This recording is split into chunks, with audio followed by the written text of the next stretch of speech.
In general smoke చేసే వాళ్ళకన్నా ఇప్పుడు లెట్స్ సే సమ్మర్స్లో స్మోక్ చేస్తే the something called as double blow effect అనమాట.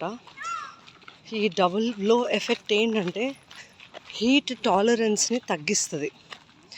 సమ్మర్లో ఆల్రెడీ హాట్ ఉంటుంది క్లైమేట్. ఈ క్లైమేటిక్ కండిషన్స్లో మీరు స్మోక్ చేస్తే your tolerance towards heat will really fall down. Second thing, dehydration చాలా ఫాస్ట్గా అవుతుంది. స్కిన్, లిప్స్, హెయిర్, స్కాల్ప్ చాలా డ్రై అయిపోతుంది. ఎప్పుడైతే స్కిన్ డ్రై అయిపోతూ వెళ్తుందో అగైన్ హీట్ అబ్జార్ప్షన్ ఎక్కువ జరుగుతుంది వాతం పెరగడం వల్ల.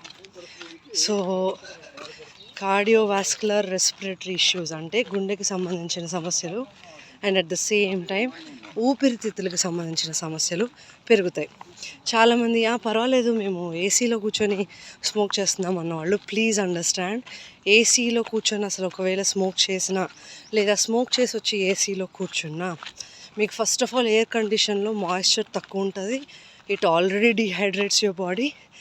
దానికి తోడు కనుక మీరు మళ్ళీ స్మోక్ చేస్తే ఇంకా ఎక్కువ డిహైడ్రేషన్ అవుతుంది.